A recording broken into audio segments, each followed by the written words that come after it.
ओम अज्ञानतिमिरन्धस्य ज्ञानाञ्जनशलाखया चक्षुरुन्मिलितं येन तस्मै श्रीगुरुवे नमः।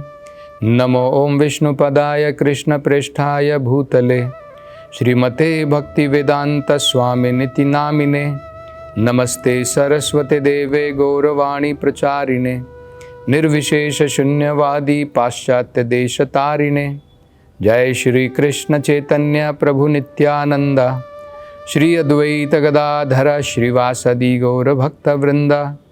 हरे कृष्णा कृष्ण कृष्णा हरे हरे, हरे राम राम राम हरे हरे। हरे कृष्ण। तो पिछली कथा में ब्रह्मा जी की प्रार्थना से एक बड़ा महत्वपूर्ण विषय जो हमारे सामने आया था कि जो महान व्यक्ति होते हैं वो उनका सबसे महान गुण होता है वो सहनशील होते हैं, करुणामयी होते हैं और अपराधी को क्षमा कर देते हैं। ब्रह्मा जी ने क्या बताया था कि जो लोग अपराध करते हैं, जो गलत कार्य करते हैं, वो भगवान की माया शक्ति के अंतर्गत में कठपुतली के बराबर है। जैसे मान लो कठपुतली को जो है कोई इंडिपेंडेंस नहीं है, इसी प्रकार से जो लोग भगवान की माया शक्ति में ग्रस्त हैं उनके पास में विवेक की शक्ति नहीं होती है। उन्हें क्या करना चाहिए क्या नहीं करना चाहिए वो अज्ञानी होते हैं। तो इसलिए इस प्रकार के लोग जो भगवान की माया शक्ति से प्रभावित हैं और एक कठपुतली की भांति वो गलत कुछ कार्य कर बैठते हैं तो महान संत जो है उसे उन्हें क्षमा कर देना चाहिए। ये पहला पाठ हमने सीखा था। अब दूसरा एक बड़ा महत्वपूर्ण पाठ ब्रह्मा जी कहते हैं, वो कहते हैं कि हे भगवान शिव, आप तो भगवान की माया से परे हैं क्योंकि आप महान भक्त हैं, आप सर्वश्रेष्ठ वैष्णव हैं, इसलिए आपके ऊपर तो माया का प्रभाव नहीं है। जिनके ऊपर माया का प्रभाव है वो अज्ञानता में गलत कार्य करते हैं, लेकिन आप तो ज्ञानी हैं, आपके ऊपर तो माया का प्रभाव नहीं है। और जिनके ऊपर इस प्रकार से माया का प्रभाव नहीं है उन्हें जो है करुणामयी होना चाहिए। इसलिए एक प्रार्थना की जाती है भक्तों के प्रति, वांछा कल्पतरुभ्युश्च कृपा सिंधुभ्येव च पतितानां पावनेभ्यो वैष्णवेभ्यो नमो नमः।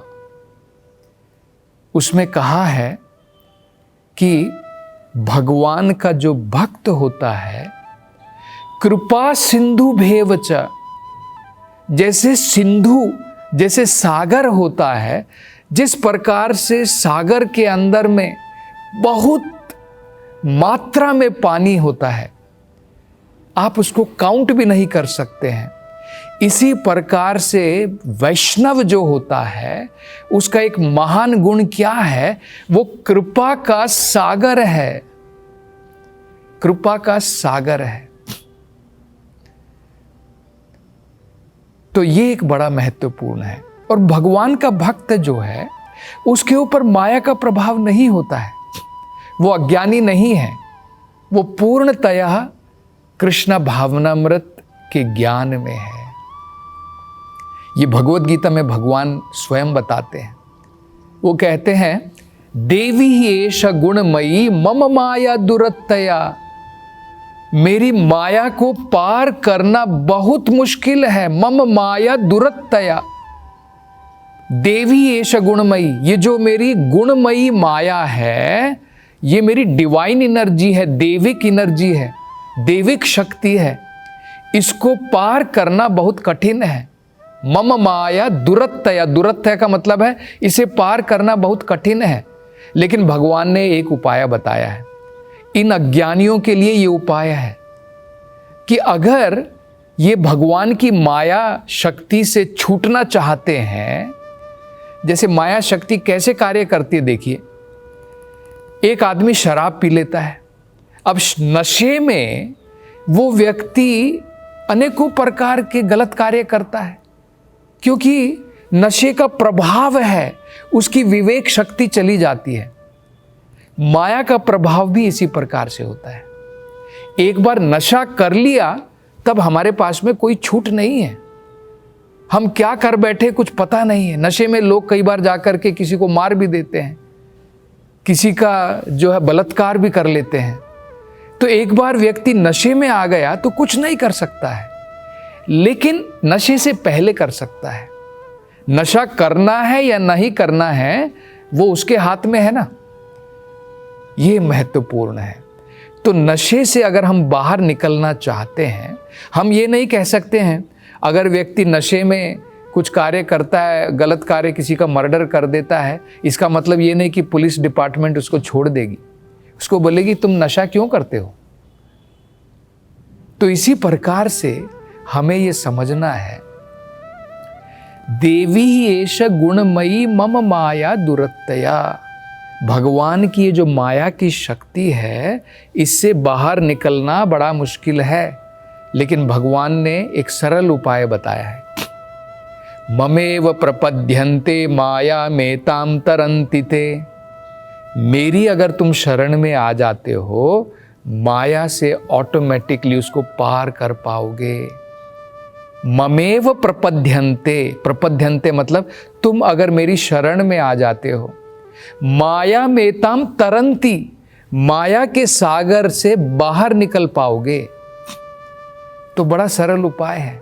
तो इसलिए ब्रह्मा जी शिव जी से कह रहे हैं, दक्ष तो अज्ञानी था, माया के प्रभाव में उसने अपराध किया, लेकिन आप तो माया के प्रभाव से ऊपर हैं, तो आपको बदला नहीं लेना चाहिए, क्रोधित नहीं होना चाहिए, रिटेलिएट नहीं करना चाहिए।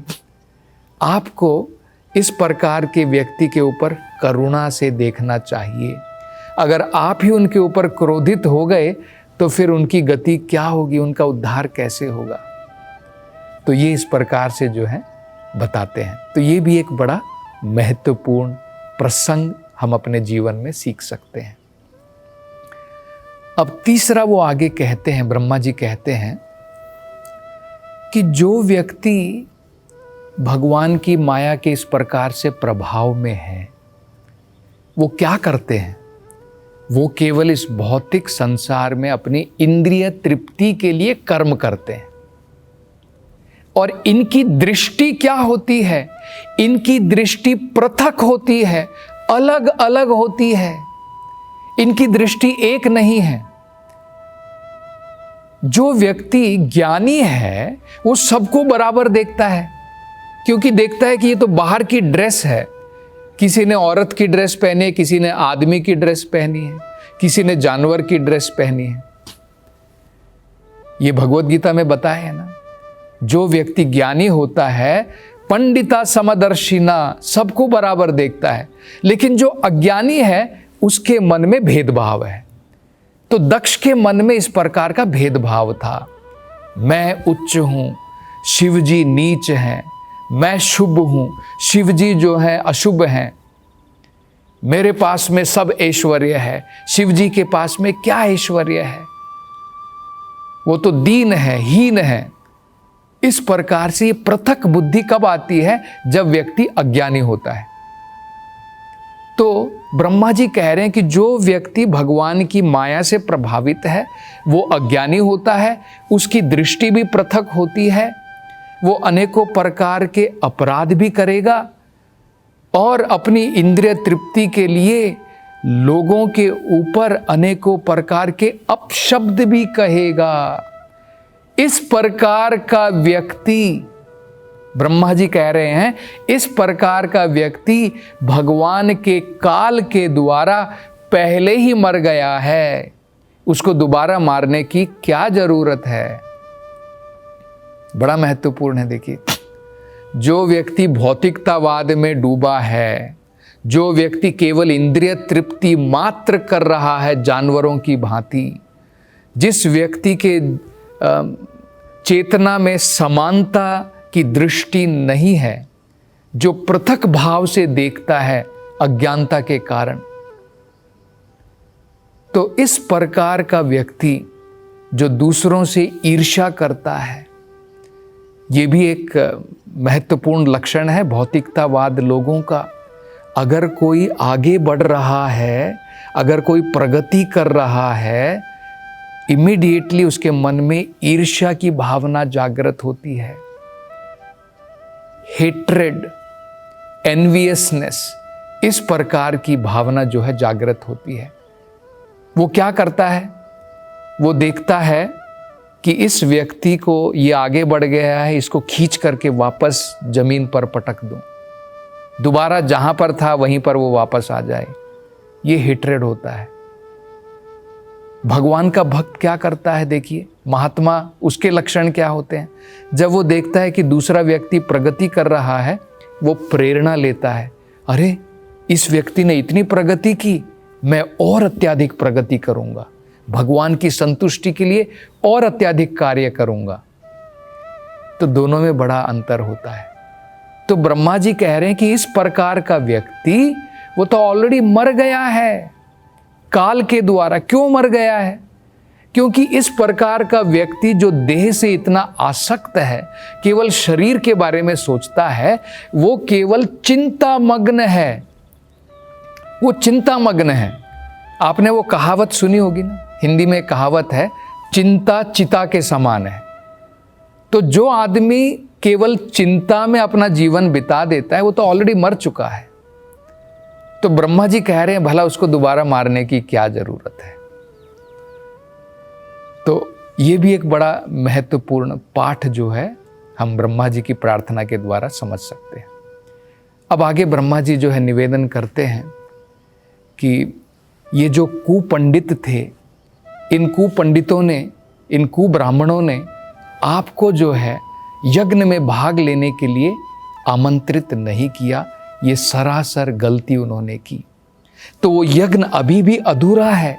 आप कृपा करके यज्ञ में दोबारा भाग लेने के लिए आइए। आपका जो वहां पर भाग है उसको ग्रहण कीजिए, और उसको ग्रहण करने के बाद में ही वो यज्ञ जो है पूर्ण हो पाएगा। तो ये भी बड़ा एक महत्वपूर्ण विषय समझने लायक है। जो वैदिक यज्ञ किए जाते थे, उस वैदिक यज्ञों में ये भाग क्या होता है, देवताओं के भाग क्या होते हैं, उसको समझना बहुत महत्वपूर्ण है। क्योंकि देखिए, यज्ञ किस लिए किया जाता है? यज्ञ किया जाता है भगवान की संतुष्टि के लिए। तो फिर हमारा प्रश्न उठेगा, देवी देवताओं का क्या लेना देना उसमें? उनका क्या भाग होता है? ये प्रश्न उठ सकता है। तो वेदों में बताया है, यज्ञ में आहुति चढ़ाने के पश्चात जो भगवान का, जो उसमें आहुति चढ़ाई जाती है, उसका जो प्रसाद होता है उसे यज्ञ शिष्ट कहते हैं। जैसे कोई यज्ञ जब किया जाता है तो आपने देखा होगा, यज्ञ के अंदर में घी डाला जाता है, और घी के साथ साथ में जो अन्न भोग के रूप में अग्नि में चढ़ाया जाता है। अग्नि के मुख से और ब्राह्मण के मुख से भगवान जो है भोजन खाते हैं। तो जब अग्नि में इस प्रकार से चढ़ाया जाता है, तो जो शेष बचा जो भोजन होता है वो प्रसाद कहलाता है। और प्रसाद के रूप में ये जो महत्वपूर्ण देवतागण है, इनका सबका उसमें भाग है। प्रसाद का मतलब होता है भगवान की कृपा। तो भगवान की कृपा के ऊपर इन सब महान जो भगवान के जो देवी देवतागण हैं, जो भगवान की भक्ति में लगे हैं, भगवान के कार्यों में लगे हैं, भगवान की योजना के अनुसार इन सबको प्रसाद मिलना चाहिए। तो शिवजी को जो है उस प्रसाद ग्रहण करने के लिए वहां पर नहीं बुलाया गया। तो यज्ञ का जो उनका भाग था प्रसाद के रूप में, उसके लिए उनको आमंत्रित नहीं किया गया था। तो इसलिए ब्रह्मा जी कह रहे हैं कि वो यज्ञ जो है पूर्ण नहीं हुआ है इसके कारण।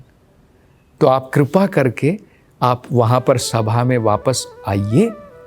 वापस आने के बाद में अपना जो आपका जो प्रसाद के रूप में जो वहाँ पर आपको भाग प्राप्त होने वाला था उसे प्राप्त कीजिए और यज्ञ को संपूर्ण कीजिए।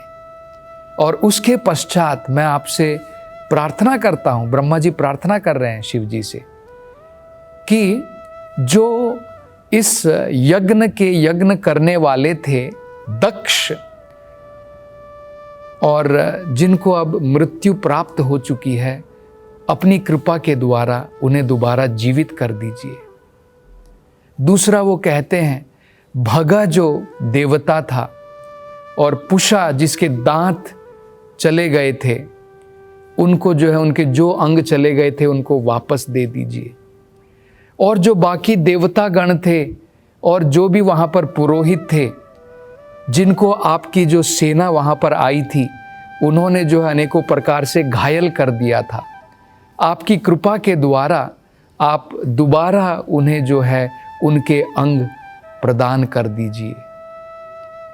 तो इस प्रकार से जो है ब्रह्मा जी प्रार्थना कर रहे हैं। और अब शिव जी का जो है इसके प्रति क्या रिस्पॉन्स होता है, अब वो क्या उत्तर देने वाले हैं, क्या वो ब्रह्मा जी की प्रार्थना को स्वीकार करेंगे और क्या दक्ष जो है वापस जीवित हो पाएगा, और जो देवी देवतागण जिनके अंग जो है चले गए थे क्या वो वापस मिल पाएंगे। जैसे भृगु मुनि जो है उनकी मूछें जो हैं छीन ली गई थी, क्या वो उनको वापस मिल पाएगी। इसकी चर्चा हम अगली कथा में करेंगे। हरे कृष्णा।